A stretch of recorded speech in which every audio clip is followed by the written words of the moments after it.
Hello, everyone, and thank you so much for joining us on this Monday night. My name is Versha Sharma. I am the senior correspondent at NowThis, and we are so excited to be bringing you this event tonight with Climate Power 2020. This summer, we have seen an awakening in racial justice, following a largely youth-led global awakening to the climate crisis that we've already been seeing in the last couple of years. The two are extremely connected. We've seen the racial disparities in the ongoing pandemic as well. It's all connected. So here to talk this through with us are Senator Cory Booker and Representative Deb Haaland. Thank you so much for joining us. The first half of this session tonight is going to be our elected officials answering our questions, including questions that we had submitted from our audience, while the second half will be moderated by Michelle Roberts of the Environmental Justice Health Alliance, with Leah Thomas, the founder of the Intersectional Environmental Platform, and environmental justice activist Maria Lopez Nunez and LaTricea Adams. So Senator Cory Booker and Representative Haaland, here's my first question. 2 weeks ago, you all unveiled what you're calling the Environmental Justice Legacy Pollution Cleanup Act. It's kind of a mouthful, but it's important. So among other things, this has funding designated to replace lead pipes and wastewater systems, of course, with a focus on low-income communities. And you're not alone. Some of your colleagues have also introduced environmental justice bills recently. So what is it about this moment that you think has put a spotlight on this issue? Deb, go ahead. No, you first, Senator. You're so polite. You're both so polite. It's not polite. I just know that, again, first of all, I have so much respect. Deb is, I've been in the Senate for 7 years. I think she's closing in on 2, but she has hit the, just a powerful explosion of light and hope. And I'm just so blessed to be able to work with her on this issue. And so I'm in awe that she and I are partnering. Versha, thank you very much. Having the Captain America shield behind you gave you massive cool points for me. So look, we live in a distraught present, and the one thing I can say that has given me a sense of hope recently has been this understanding that there is an intersectionality of injustice in our country, that all of these issues from environmental justice to economic justice to racial justice and more are interwoven within and of themselves. And while the larger movement around climate change, I've always been, and I know Deb has been, very much committed to that, she and I have been voices that have been trying to get people to focus more on the outrages that exist in this country, that communities of color, indigenous communities, low-income communities are disproportionately bearing the burden of higher levels of air pollution, contaminated drinking water, toxic sites, and more. And this is actually, it's painful. As I've traveled around the country, visiting with many of these communities, seeing the outrages of these sky-high cancer rates, of the lead poisoning rates, of the toxicity rates, the asthma rates, and more. And so we know that in this country, for example, Blacks are 54% more likely to live in areas of heavy pollution. Poor communities, 35% more likely. 1 in 8 of our Native Americans lack access to clean water, reliably clean water. Black families are twice as likely than white families to live without modern plumbing. And I've watched in areas like in Lowndes County, Alabama, these straight pipes that go out where you see tropical diseases that many doctors don't even think exist in the United States of America. I've seen, Black children are 3 times more likely than white children to have unsafe lead levels. And I've seen here in my own community the challenge that parents have when their children have permanent brain damage because of the lead that they've been ingesting.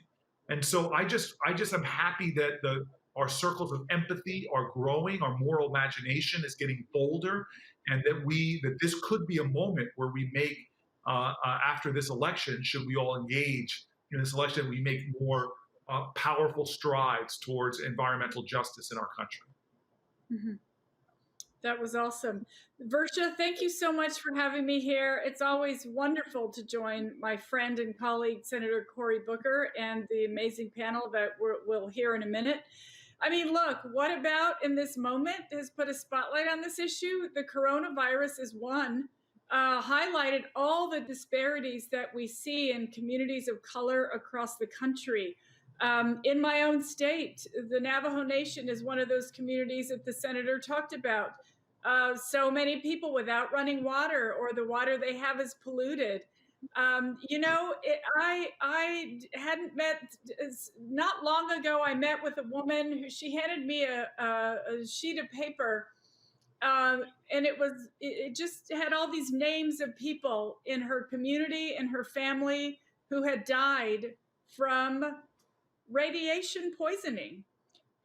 New Mexico has had its share of this legacy pollution that we're talking about. My own pueblo, Laguna Pueblo, was home to the largest open pit uranium mine in the world, 30 years. And when the company left, they didn't clean up their mess. And that has happened. Communities of color have borne the brunt of these, this terrible pollution. And it's time that we pay attention to our communities of color, indigenous communities, low-income communities, disproportionately, have had their share of heartache because of this issue. So it's time to honor the earth. It's time to protect our resources. It's time to make sure that we are paying attention to these communities. They need to be put first for a change. Look, we have one earth, and the resources on this earth have given us everything. In fact, the computer that's in front of me right now, and everything, even the Captain America insignia, right? All of this comes from the earth. We have to take care of it now, and we've seen that. This moment is important. It's a moment of reckoning for our country when communities of color are standing up and saying no more. We want our fair share of clean water, clean air. We want our fair share of economic development and the things that everybody else gets. So we're listening, and I am so proud to partner with Senator Booker on anything, but especially this. Now, this is another question for both of you. Vice President Biden has proposed a $2 trillion climate plan that revolves around creating millions of clean energy jobs. He stated that these will be, quote, good paying union jobs, but how can we ensure that they are created equitably and in a way that benefits the communities you're talking about that are facing the highest unemployment? We make sure that those communities have a seat at the table. Right? We win elections. We have our voices heard. My slogan before I came to Congress was, Congress has never heard a voice like mine. So I get to Congress, one of the first 2 Native women in Congress, and it's my job, it's my obligation to stand up for Indian country, to make sure that they have a voice in our politics. One thing I have full faith in Vice President Biden about is that he listens. And he'll surround himself with people who are smart and ready to make sure that we're making the strides and the differences that we need to. And so, look, those of us also in Congress, we're the legislators. We're going to be the ones who are keeping an eye out for these things as well. So, I mean, look, we need a new president. That's really the bottom line. And I have every faith in Vice President Biden and Kamala Harris. I think they'll make a great team, and I think they're compassionate and they care. So we have to win so we can keep moving and make the changes that we need. Senator, do you have anything you want to add to that?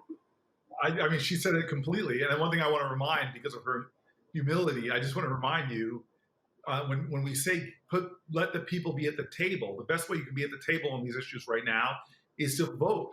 When you have Congresswomen like Deb at the table, that's when you start to manifest your power. She will make sure that any major infrastructure bill, she was now at the table to make sure that those bills include things like, hey, lead service line pipe replacement, hey, making sure that there's an inclusive in everything from the contracts, the way that they're giving out, all the way to the kind of environmental easements that might be involved. So I just think that the community has to exercise their power. When we don't engage, when we don't participate, when we stand on the sidelines, that's when very powerful, often dark money fueled forces have the day, and our interests get moved to this as well.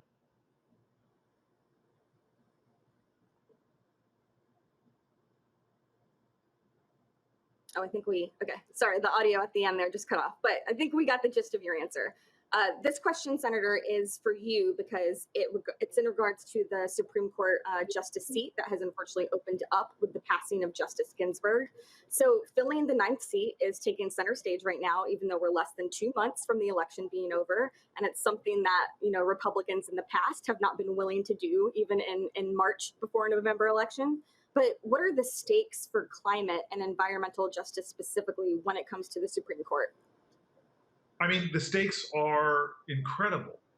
We have seen the sliding of this court to literally exalt the power of corporations in our society. We have seen now how the Supreme Court is even saying that corporations are people, that they have somehow equal, in fact, not even equal, but with the kind of money that they're putting into our politics, profound rights and abilities. And that is wrong. We've seen how corporate consolidation, we've seen how mergers and monopolies, we've seen the growing disparities of wealth. All of that is playing out in Supreme Court decision after Supreme Court decision. And so when it comes to what Deb and myself and so many other activists want to do, which is to begin to better hold these corporations accountable for their polluting, for what they're doing to our ecology, what they're doing to our water, what they're doing to our air, that becomes all the more difficult when you have a Supreme Court that's hostile to individual rights and is more captured by corporate rights. And so Donald Trump has told us the kind of person he wants to put on. We look at what's happened with Donald Trump's EPA, with the number of actions taken against corporations, the number of fines against them has gone dramatically low since we've been keeping track. That's how low it is. So there is so much at stake with this Supreme Court seat. And we're going to do everything we can as a member of the Senate Judiciary Committee to stop it, but we have very few tools in our toolbox, which means that the best way to make a difference on this issue is for us to participate in this election, because we have no chance to unwind, to undo, to heal the damage that Donald Trump might cause with the Supreme Court seat if we do not have the majority in the United States Senate, the United States House, and have the White House with Joe Biden and Kamala Harris. And so if you really are upset by this, if it strikes within you fear, turn that fear into fight. If it makes you worry, turn that worry into work. If you're like me and agonizing over the power of the Supreme Court, that they're this vicious power grab, turn that agonizing into organizing and mobilizing for this election. Thank you, Senator. Another reason that I was excited to do this event tonight with you both is because tomorrow night is the very first presidential debate between Biden and Trump, highly anticipated. Chris Wallace of Fox News is the moderator. He announced 6 topics that they'll be talking about ahead of time, and climate is not one of them. Now, I believe both of you signed on to a letter demanding that the debate include a discussion of climate change. Why do you believe that a thoughtful question about the climate crisis and environmental justice is so important to this debate? And if it isn't brought up, what would you want to hear the candidates talk about? Deb, go ahead. Sure. Because climate change is the existential threat of our time right now. Wildfires, floods, hurricane winds. I mean, it's everywhere we look. I get asked sometimes what keeps me up at night. Climate change keeps me up at night. I go to bed worried about climate change. I wake up worried about climate change. People have lost their lives because of this issue.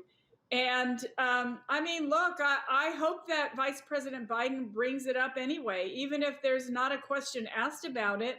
I know he cares deeply about this issue. He cares deeply about our environment.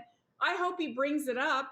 And because we know that Donald Trump is in denial about everything, about climate change, about the coronavirus, about the issues that we are all facing right now.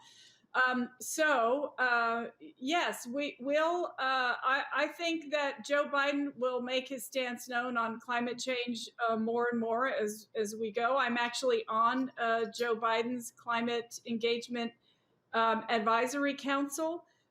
We've had several public events. We meet every week. We've had roundtables with communities and organizations, and we're going to keep doing that until the election. So yes, I think he should bring it up, and I hope he does. And I'll just add that he may not be able to this one, but there's 3 presidential debates. I am confident that Joe Biden will bring this up. As somebody that, I don't know if you all heard, but I ran for president last year, and that often on the debate stage, you would have to push issues into the conversation that needed to be heard. And I am confident that Joe Biden will not let these 3 debates go by without speaking to climate change. Or remember, we also have a vice presidential debate. And again, Deb has said it absolutely right. We are at a point where we have a president of the United States that calls climate change a hoax. The only major political party on the planet Earth, a national political party that denies climate change, is the Republican Party in the United States of America. And that doesn't even reflect what most Republicans believe. The majority of Republicans believe that this is an issue that we should be doing something about. So Donald Trump is way out of step with humanity, way out of step with even his electorate and his base. And most sadly, him being out of step, it just doesn't mean that he is not in rhythm. It actually is an existential threat, because if America doesn't lead on this issue, our planet will not succeed on avoiding the horrors that are being predicted by our scientists. I think there are 2 important points that you just made. Representative Haaland, you mentioned the frequency with which that climate advisory board is meeting, which I think is great for our audience to know, because a lot of people don't know the behind the scenes planning and strategy that goes on in these campaigns sometimes. And Senator Booker, you mentioned how Trump is out of step with the electorate. And you're so right. We've seen over and over again that a majority of the public, a majority of Americans, especially young people, think that this is an issue we need to act on sooner rather than later. So to that end, we do have questions submitted from people living in frontline communities that are affected directly by the ongoing climate crisis. Our first one is from Gabi Strong from Minnesota. Greetings, Senator Booker and Congresswoman Haaland. My name is Gabi Strong, and I live in Morton, Minnesota. Indigenous peoples caretake a significant portion of the Earth's remaining biodiversity. How would you put forth legislation that would return lands to Indigenous peoples and also to prevent future environmental and climate catastrophes? Thank you, Gabi. Thank you so much. And I mean, look, one thing, as I mentioned earlier, we need to bring tribes to the table. During President Obama's administration, and of course, Vice President Biden's, they moved more land into trust than any other presidential administration. That can happen during an administration. They can listen to tribes and realize that some ancestral homeland does need to be returned. We also need to, as is in the Democratic platform, work to create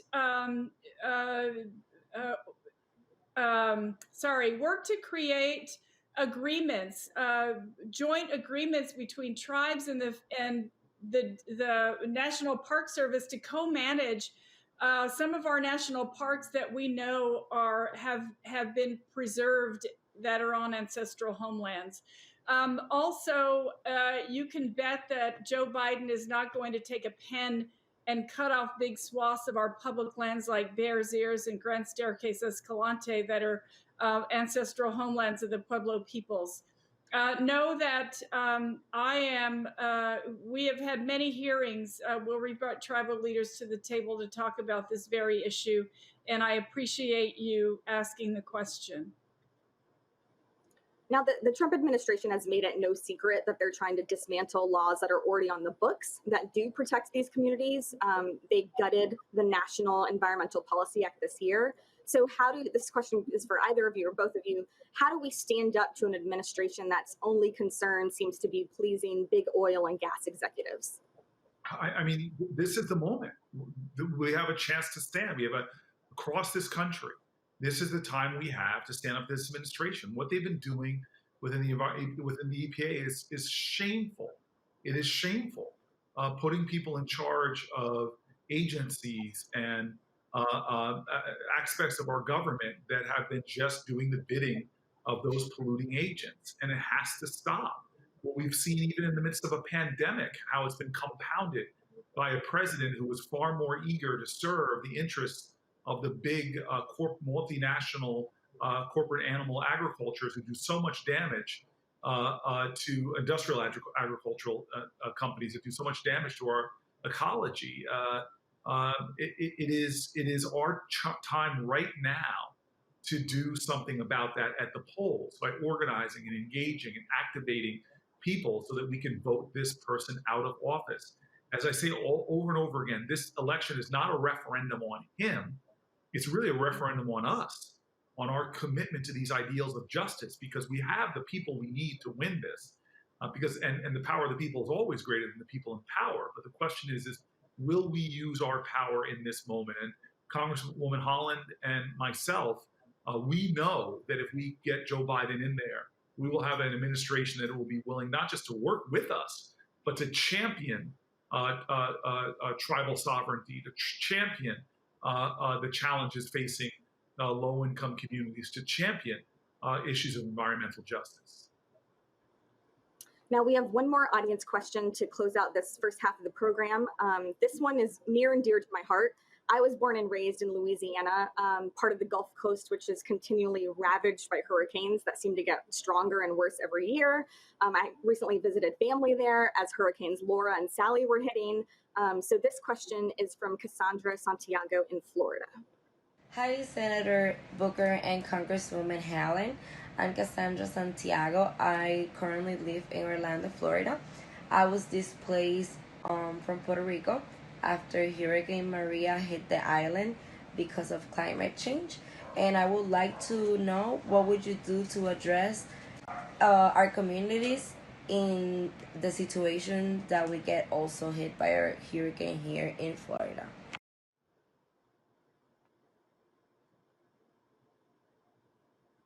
Thank you, Cassandra. I mean, first, what I will say is I love Vice President Biden's idea of Build Back Better, right? We need to, when we're rebuilding, we don't just, we can't go back to normal. We can't go back to normal after this pandemic, after hurricanes, after the wildfires that have ravaged the west coast of our country. We need to take that moment to make the changes necessary to move us way into the future.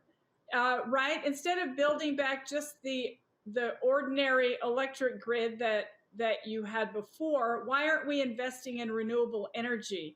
Why aren't we making sure that people, have the broadband internet that they need across Puerto Rico and across this country so that they can connect with people and communicate? We can't go back to the way it was because that way wasn't working. And so many communities of color, such as yours, Cassandra, were left out of any future that so many people have opportunities for. So I'd like to see us make sure that we are building back better, that we're making things better for people in those communities because you have suffered far too much. And I'll just Senator add, Booker, anything you want to add? Go ahead. Yeah, I just add that we at the end of James Baldwin's great book, The Fire Next Time, he says, after a very sobering, painful book, he still strikes a note of optimism. saying that he knows what he's asking from people is impossible, but he said human history is, and in Black history in particular, is a perpetual testimony to the achievement of the impossible. But he insists that everybody knows, he goes, now we must assume that everything is in our hands. We have no right to assume otherwise. And so I just say that everything is in our hands in this election, because climate change is on the ballot. Environmental justice is on the ballot. Economic justice is on this ballot. Bodily autonomy is on this ballot. We have the supremacy of this almost monopolistic behavior that's emerging in our society.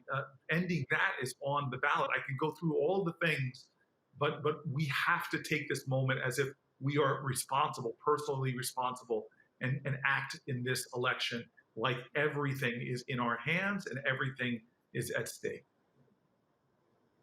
Thank you both so much for your time answering those questions. For everybody watching Now This, I want to thank you and also let you know that we actually launched a new channel called Now This Earth today, which is very appropriate, all about the climate crisis. And I'm pleased to introduce Michelle Roberts, who will be moderating the next portion of our live event tonight. She is the National Coordinator of the Environmental Justice Health Alliance, and she's going to be talking to a great panel of leaders in this space. So thank you again. Thank you. Love you, Thank Congresswoman Haaland. Thank you. Thank you. Good to be with you, Senator. Bye-bye, everybody. Bye. Greetings and good evening, everyone. We are honored to be with an esteemed, privileged panel this evening from New Jersey, Detroit, Michigan, and where else are we calling in from? I believe California. And so tonight, as we continue on with this discussion, the day before the very first presidential debate, the presidential debate that is lacking the issue of the climate crisis. We all know that environmental justice is climate justice, and climate justice is environmental justice. With that being said, let's kick off this panel by asking our panelists, what would you, LaTricea, Maria, Leah, what would you like to hear from these presidential nominees tomorrow coming into this debate regarding environmental and climate crisis? Welcome. So I can start. The first thing that I think that I would like to hear during the debate tomorrow is to add humanity to the conversation as we talk about the climate crisis. I know specifically back in July this summer, the New York Times released an article that spoke about how Black women were disproportionately impacted by the climate crisis as it relates to maternal health. And what that article and what that data demonstrated is that oftentimes Black women are more at risk to lose their lives during childbirth, as well as clearly impacting the unborn child. So when we talk about the climate crisis, absolutely there are things that are happening that impact tangible things that impact the economy, that impacts jobs. But I also think that it's really important to make sure that we keep the people and what the physical burdens, the cumulative burdens that impact people due to the climate crisis, specifically Black and Latino people. So I definitely want to hear about that tomorrow night. Just Maria, like what Leah. was just like what was mentioned earlier, climate justice is social justice. And I think in the climate conversation, we've been hearing a lot about the what of environmentalism. So we've been talking about renewable energy, and we've been talking about endangered species, and we've been talking about toxic waste sites. But I would love to hear people start talking about the who of environmentalism, and the who, the people who might be living and impacted by those toxic waste sites, the indigenous communities that might be relying on the endangered salmon that are often talked about and the people who could potentially benefit from renewable energy. And I think we need to start asking the question, who are the people, and making sure that they are also being protected, especially because Black, Indigenous, and people of color are being disproportionately impacted by environmental injustice. So we've talked about the what for a long time. It's time to talk about the who, and the whom are being disproportionately impacted, because that's, my community and so many other communities of color in this country. I think that's perfect. For me, it's so if we're going to rewrite the rules, so we mentioned that who, I think we need to rewrite the rules for Black and brown people and for all of us, because clearly the rules as they've been in our society, they've just not been working, and they've definitely not been working for Black and brown people in this country and for Indigenous people. So I would like to hear why are we even here, right? Where I think one side, I'm not even going to acknowledge that, but the fact that we're on that stage fighting with who we're fighting for means that everything's been broken. And I really want to hear something visionary, a brand new vision for America that includes all of us and that rewrites it fundamentally. Thank you for that. After the murder of George Floyd by the Michigan police, our dear sister, Breonna Taylor, I'm still troubled by Breonna Taylor. We see racial justice protests just emanating across the country. How and why is this timely and a timely conversation for environmental racism and the climate crisis? How do we leverage that conversation within those discussions?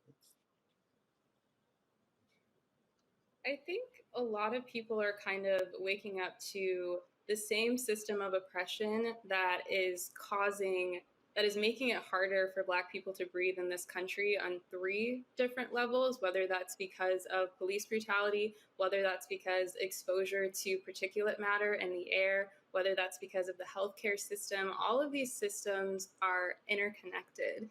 And in order to address social justice, we must also address environmental injustice, because it's not a coincidence that the same people are being disproportionately impacted time and time again.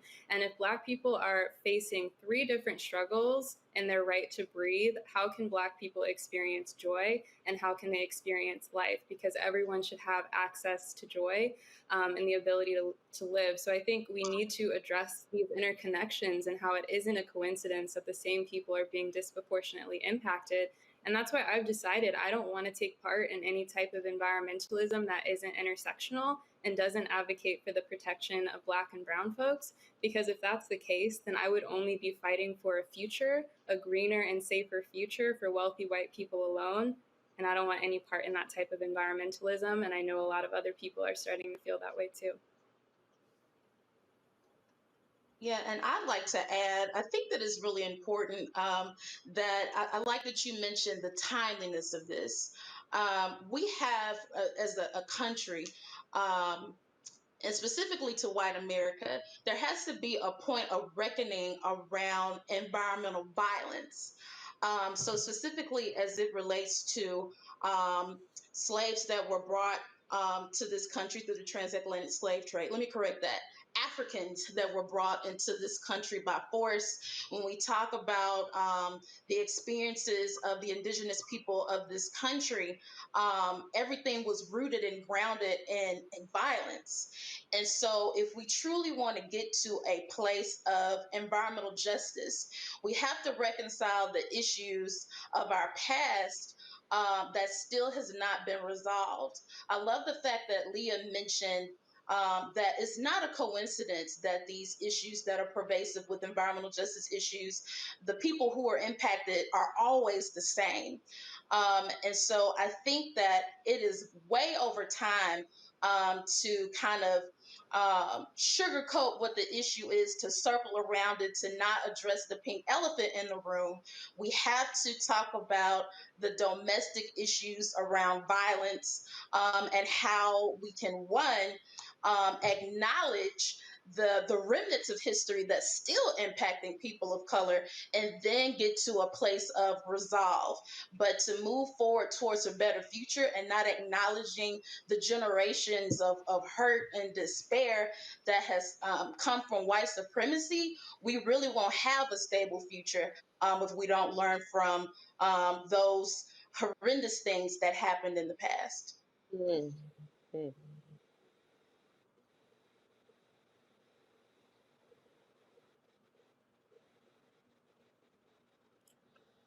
Maria. Yeah. No, it's just I feel like this country is always on a racial merry-go-round. Like I feel like it's about to reckon with it with the sins of the past, and then it just it makes some statements and it moves right back into trying to get to status quo. So I really hope that this time is different, and it's really goddamn time for this time to be different because the world's on fire. So either we're all gonna burn together or we're gonna figure this out. Because I'm not interested in I love what Leah said. I'm not interested in fighting for a world that's the status quo, that's just still rich people on top. And I include poor white folks in that. Like I hope that they come over to environmental justice. This movement's raised me, and it's always been holistic from everything I've ever learned about it. And so that's why I think that Black and brown leaders need to show us the way, and that we need to follow as a whole society. This is a And I good want to, intersection. oh, sorry. So go ahead, LaTricea. Go ahead. I just wanted to add one more thing that was powerful, what Maria said. I think that it's also really important when we think about who people look like, that are leading this work. I think that it's imperative for Black and brown people to be at the core of the solutions. One, just from a cultural perspective, it was Africans, it was indigenous people who actually have such a deep rooted connection and legacy to the land. So you talk about healing the planet, when you talk about restoring the environment, from a historical perspective, my ancestors definitely set the path and the foundation for how to nurture the environment. So I think it is also really important from a leadership perspective, that there is equitable representation in who the decision makers are. Thank you for that. In 1991, it's so profound that we're having this discussion right now, because in 1991, people were literally on this particular day mobilizing themselves to be able to converge upon the city of Washington. They were coming to Washington, D.C., people of color, poor folk, poor white folk from Appalachia. They came here. 1,000 or more came here. Foundations weren't there then for these community folks then, and they came here to bring their burdens on environmental racism and the injustice that was happening across their communities. And hence, we have the environmental justice principles and everything else that came from that point thereafter. It is very important for us to lift that up, especially today in this space. And yet, as you say, LaTricea, we're still dealing with things such as maternal women mortality issues. We are challenged with migration issues where, as you saw, with forced sterilizations, all types of maternal reproductive challenges. How is it that we continue, as you say, when we look at the intersectionality and the interconnectedness of environmental racism, reproductive justice, the climate crisis, this COVID-19 pandemic, and in addition to that, the economic crisis? How is it that we lift this issue up into the discourse and make public So, health oh, go ahead. accountable? I'm sorry, and make public health accountable for, yet again, as you say, these systems that have not delivered for our people? Absolutely. I think there's a phrase or a title that's used in corporate America frequently, and it's called human capital. And I always cringe at that title because people are not capital. You can gain capital, but to associate humanity with capitalism in that way is disgusting. And the reason why I bring that up is America has to become detached from prices and values on human life. Um, so, for example, when you think about when Africans were brought here as chattel, right, there was a price tag on an actual human being. And what we have seen over time is that if you're not lucrative, meaning that you're not making white people richer, like the value of your life literally decreases. So it goes back to what I talked about earlier. It's not just from a historical perspective, it's in the now. There's some really nasty things that are happening in the culture of this country, and those things have to be reconciled.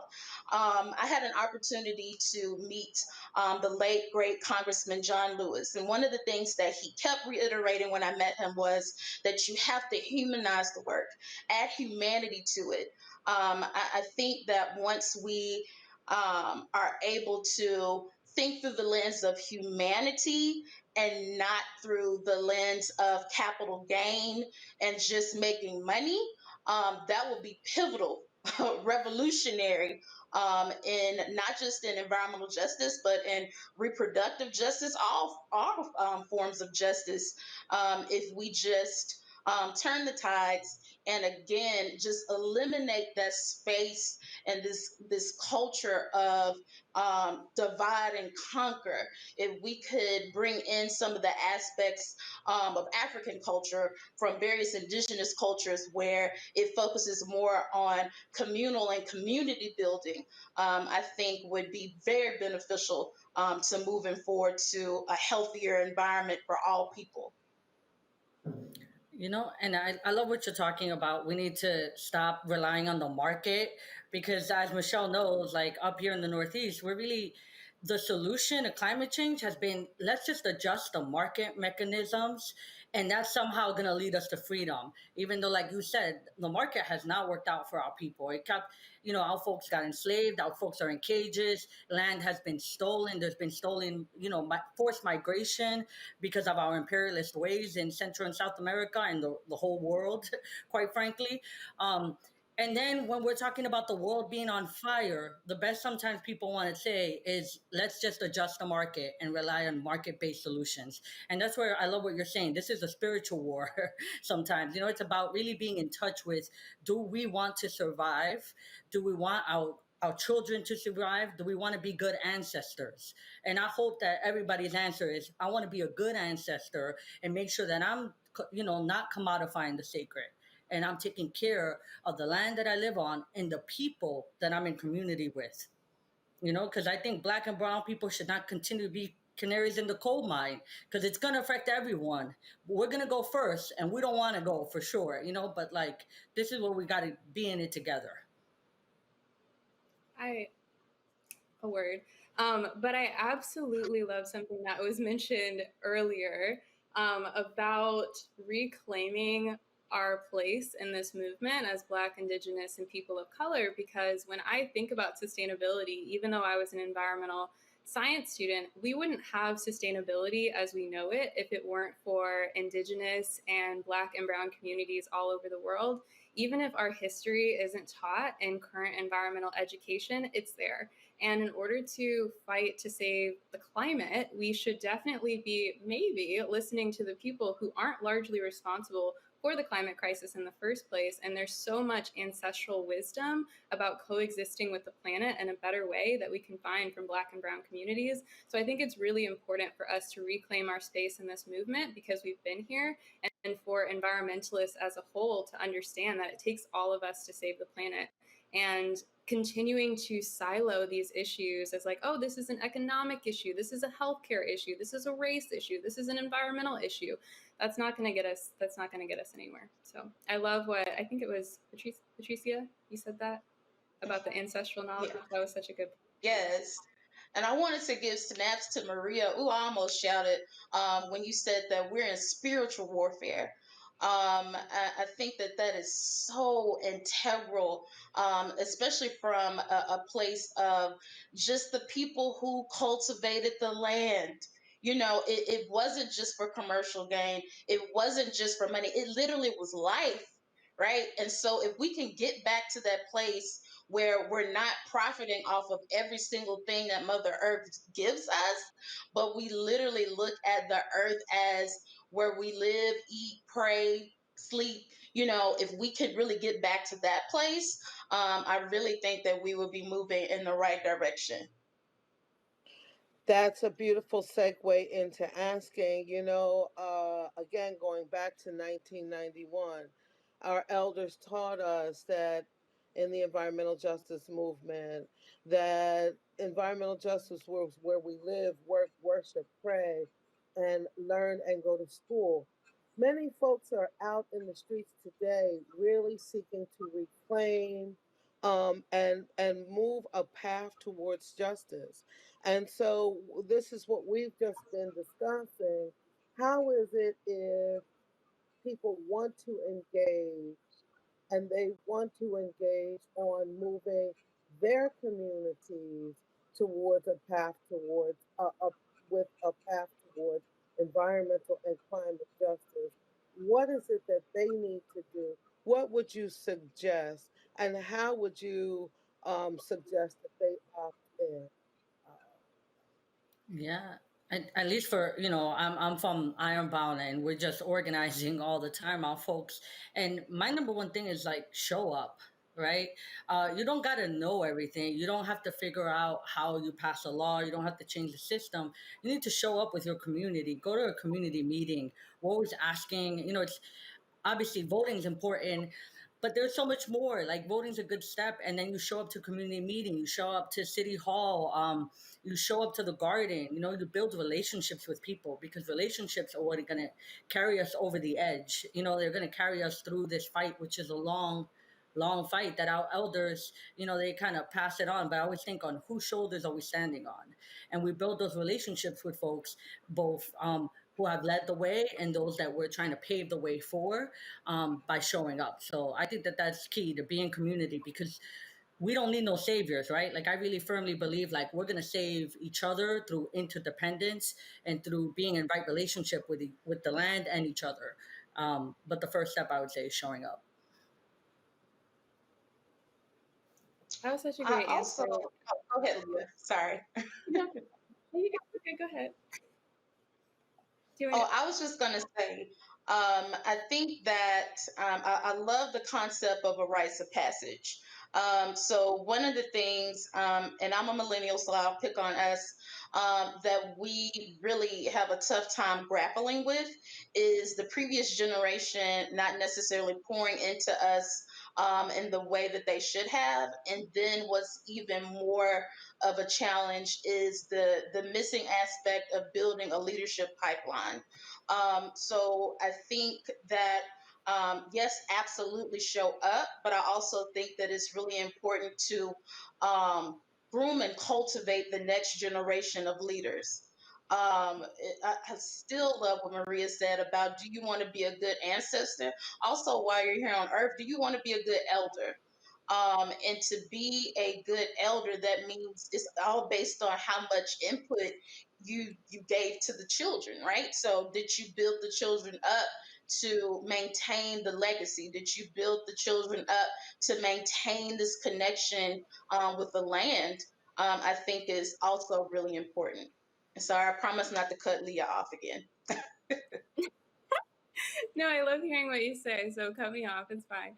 But I think one thing, especially when we're talking about the Black community, and when people ask, like, how can we get the Black community more interested in this, or Black youth?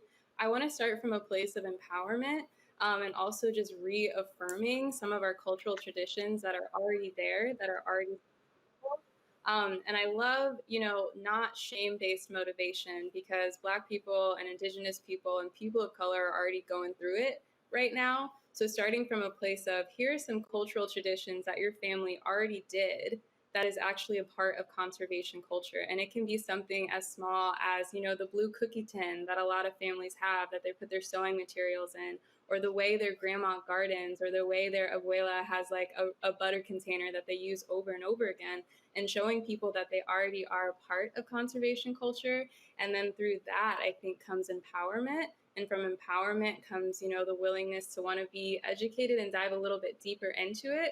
And then that education, I feel like, leads to action and activism.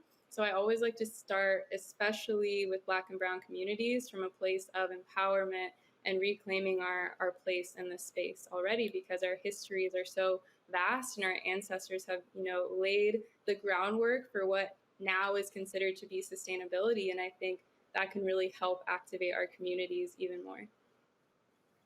Great, thank you for that.